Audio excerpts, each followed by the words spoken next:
Ashamaar kafuunee daawwattoota fi hordoftoota Keelloo Miidiyaa oduu yeroo ammaa qabannee dhiyaanne irra dursa hangafoota duunisnitti hima. Shaggar Lixaa fi Wallagga Ba'aa keessatti duula daguuggaa sanyii waraana faannoof waraana mootummaa Itoophiyaan banamee jiru uummanni Oromoo jumlaan ajjeefamaa jiraachuun gabaafame. Ajjecha abbootii gadaa Karrayyuu maqaa jaarsummaa jedhuun sochiin taasifamu gaafatamne akka hin jiraanne danquu mala jechuun koomishiniin mirga namoomaa Itoophiyaa yaaddoo qabu ibsate. Humnoonni Amaaraa dubartii Oromoo ulfa morma kutanii ajjeesaniif barattoota Oromoo 18 ukkaamsan balaa guddaa qaba jechuun ABO'n ibsa tibbanaan hubachiisee jira. Mootummaan Itoophiyaa lola kaaba biyyattii humna Tigraay waliin qabu guutuutti dhaabuu beeksisullee kan naannoo Oromiyaa jabeessee jiraachuu karaa adda addaa ibsaa jira.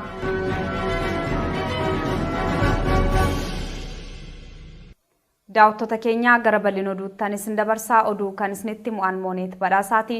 Shaggar Lixaa fi Wallagga Ba'aa keessatti duula daguuggaa sanyii waraana faannoof waraana mootummaa Itoophiyaan banamee jiru uummanni Oromoo jumlaan ajjeefamaa jiraachuun gabaafame. Tibbana waraana qindaa'aa Oromoo lafarraa dhabamsiisuu fi Oromiyaa kutaalee maraatti bobba'ee jiruun ilmaan Oromoo nagaan jumlaan ajjeefamaa jiraachuun isaanii gabaafamaa jira. Qonnaan bultoonni Oromoo mana isaaniitti itti dhukaafamee miseensonni maatii tokkoo utuu hin hafiin maanguddoorraa hanga daa'imaatti ajjeefamaa jiraachuu kan ragaa ba'u gabaasni arganne. Duula amma Oromootti banamee jiru kun duula qindaa'aa saba keenya lafarraa buqqaasuuf akeekkate ta'uusaatu himama. Haala kanaan Shaggar Lixaa aanaa Baakkootti maatiin mana tokko keessaa namni 4 waraana mootummaan ajjeefamanii daa'imni rasaasarraa hafte immoo amma du'aaf jireenya gidduutti hospitaala Ambootti yaalamaa jiraachuu gabaasa kana hanga qindeeffanneetti odeessee arganne ifoomsee jira. Giddugala Oromiyaa godina Shaggar Lixaa aanaa Baakkoo Tibbee ganda qonnaan bulaa Barii Aabboo jedhamutti waraanni mootummaa Itoophiyaa dhukaasa namoota nagaatti baneen maatii mana tokko keessaa 4 battala ajjeesuun tokko madeessuusaa gabaafame.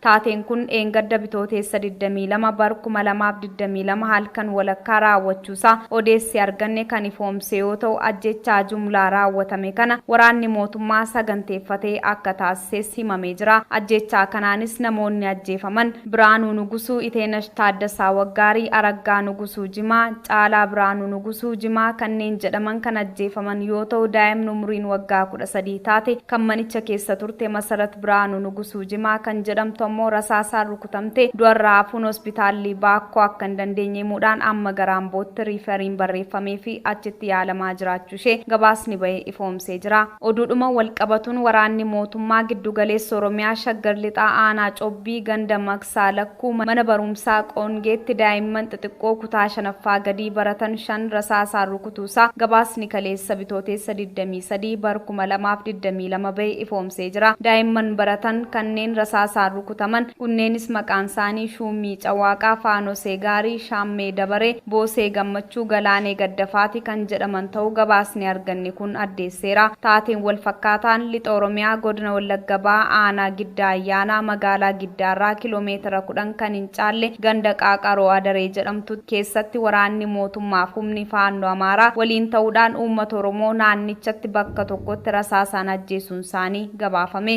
Namoonni ajjeefaman kan maqaan nu dhaqqabe obbo Goboshoo Olaanii, Aadde Alamee Goboshoo, Dargaggoo Fayyeeraa kanneen jedhamanidha. Isaan kun kanneen maqaan adda ba'edha malee namoonni hedduun ajjeefamuu isaanii gabaasichi akeekeera. Ajjechaa wal fakkaataan gurraan dhaga'uufillee nama sururu achuma godina Wallagga Ba'aa aanaa Sibuu Siree ganda Baabbii Kuwwee keessatti waraanni mootummaa Itoophiyaa bitooteessa 21 bara 2022 ganama barii uummata nagaarratti dhukaasa banuun lubbuu namoota 3 haala sukkanneessaan ajjeesaniiru jedhame. Ajjechaa kanaan Geexuu Tashoomee fi Mootii Guddinaa kanneen jedhaman albeen qalamanii kan gataman yoo ta'u Misgaanuu Nagaasaa ammoo rasaasa waraana biltsiginnaatiin ajjeefamuusaa odeessi arganne kun ifoomseera. Dabalataanis ajjechaa sukkanneessaa raawwataniin alatti Sibuu Siree bakkuma olitti tuqame kanatti manneen uummataa gubuun beekameera. Namoota manneen jalaa gubate keessaa obbo Galataa Taayee kan jedhaman mana isaanii qabeenyaa guutuu waliin abiddatti qabsiisuun ganda Baabboo Kuwwee keessa keessatti gubanii barbadeessanii jiru. Gochaan waraana biltsiginnaa Oromiyaa bakka maratti sukkanneessaa ta'e kan jiru kibba Oromiyaa keessatti haala wal fakkaataan uummata nagaa ajjeesaa akka jiran gabaafameera. Gabaasa arganneerraa kadumadnes poolisoonni humna addaa mootummaa naannoo uummattoota kibbaa Ona Amaaroo jiran daangaa naannoo isaanii ce'uun godina Gujii Lixaa Ona Galaanaa ganda Kombolchaaf Dibbee Qoonqaatti uummata Oromoo 2 badii malee yoo ajjeesan 3 madeessanii akka jiran himame.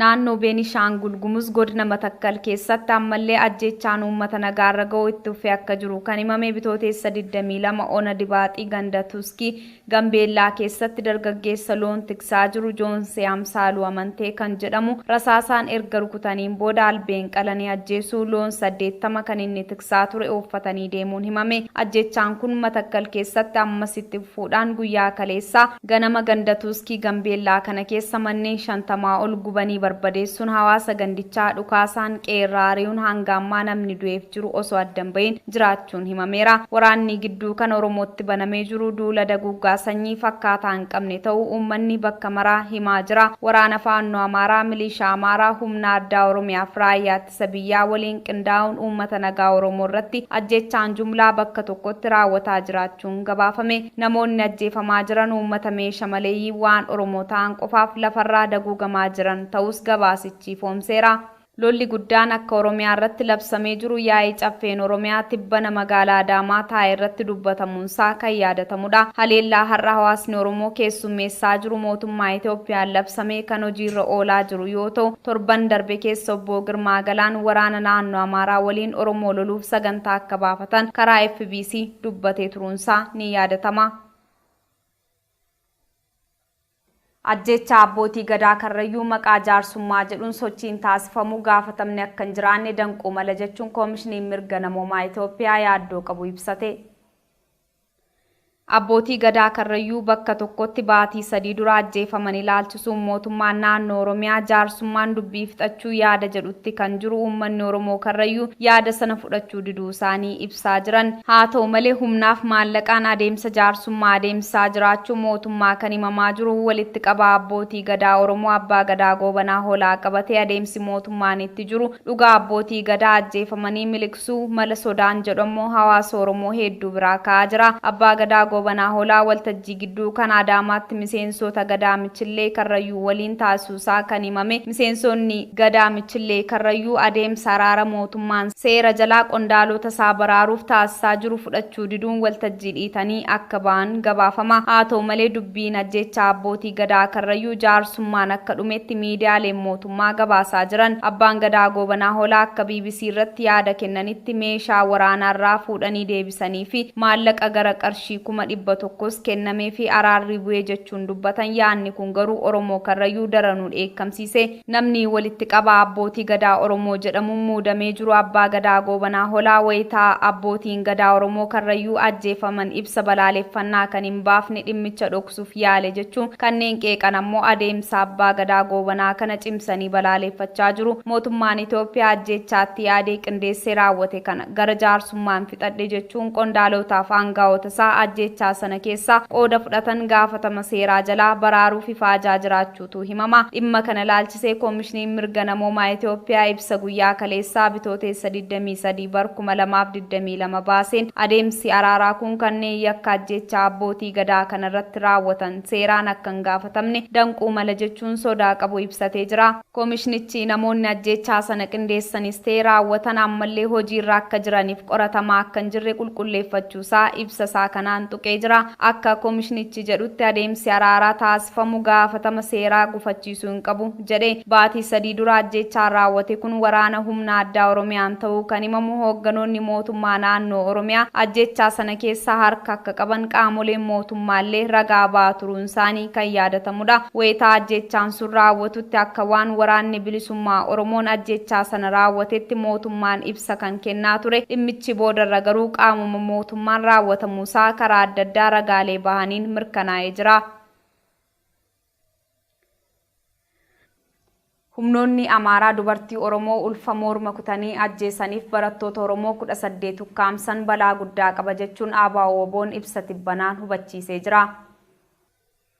Ajjechaa naannoo Beenishaangul Gumuz godina Matakkal keessatti dubartii ulfaarratti humnoota Amaaraan raawwate hordofuun bitootessa 22 bara 2022 kan baase ABO WBOn yakkii daguugginsa sanyii Abiy Ahimadiif humnoota finxaaleeyyii uummata Oromoo irratti raawwatamu akka malee hammaateetti fufee jira. Addatti immoo naannoon Beenishaangul Gumuz maandhee humnoota shororkeessaa mootummaan ijaaree bobbaase kanneen akka raayyaa ittisa biyyoolessa Itoophiyaa, humna addaa Amaaraaf murna shiftaa Amaaraa faannoo fiin jedhu ta'ee jira. Humnoonni kunneen Beenishaangul Gumuz bakka awwaalcha lammiilee Oromoo Tigraayiif kanneen bu'uuraarraa naannicha keessa jiraataa turanii uummata Beenishaangul Gumuz taasisuu erga eegalanii bubbulee jira. Humnoonni addaa Amaaraaf hidhattoonni faannoo jedhaman naannichatti lammiilee nagaa fixuudhaan qabeenyaa isaanii saamaa akka turan irra deddeebiin ibsaa turre. Shororkeessummaa bifa kanaan mootummaadhaan raawwatamu ammas akkumatti fufeetti jira jedhee jira. Itti fufuudhaanis Aadde Biraanee Raggaasaa dubartiin garaatti baattuu haadha ijoollee 7 taate kibxata gaafa bitootessa 15 bara 2022 albeen morma kutamuun akkaataa suukkanneessaan ajjechaan ishee irratti raawwatame gochaa bara qarooma dhagaa fakkaatu humnoota Amaaraatiin irra deebi'ame kan raawwatamaa jiru ta'uu agarsiiftuudha. Gochaan kun lugnummaa hammeenyaaf gara jabinaa kun naannoo Beenishaangul Gumuz aanaa Dibaaxiitti raawwate kan jedhu ibsi ABO WBOn bahe kun barattoonni 18 yeroo darbe ukkaanfamuu isaaniillee balaaleffachuun yakki haala kanaan raawwatamu eegale balaa guddaa hordofsiisuusaa eeree jira. Ajjechaa baatii darbe kana keessa lammiilee Tigraay irratti fayyaatti abiddaan gubuuf reeffa namoota naannichatti humna faannoof raayyaa ittisa biyyaa Itoophiyaan gubate ilaalchises ibsi ABO WBOn baase kun kan tuqee jiru yoo ta'u shororkeessummaan qaamolee kanneen daangaa darbee jiraachuu himeera. Shororkeessitoota maqaa faannoo Amaaraa jedhamuun Abiy Ahimad bobbaasee uummata nagaa fixaa jiran kana addunyaa akka daangaatti tolchuu qabduufis waamicha kan dhiyeessu ibsichi adeemsi biyyattii keessaa akka malee daranuu uummata nagaaf hammaataa dhufuu himee jira. Mootummaan Itoophiyaa lola kaaba biyyattii humna Tigraay waliin qabu guutuutti dhaabuu beeksisullee kan naannoo Oromiyaa jabeessee jiraachuu karaa adda addaa ibsaa jira.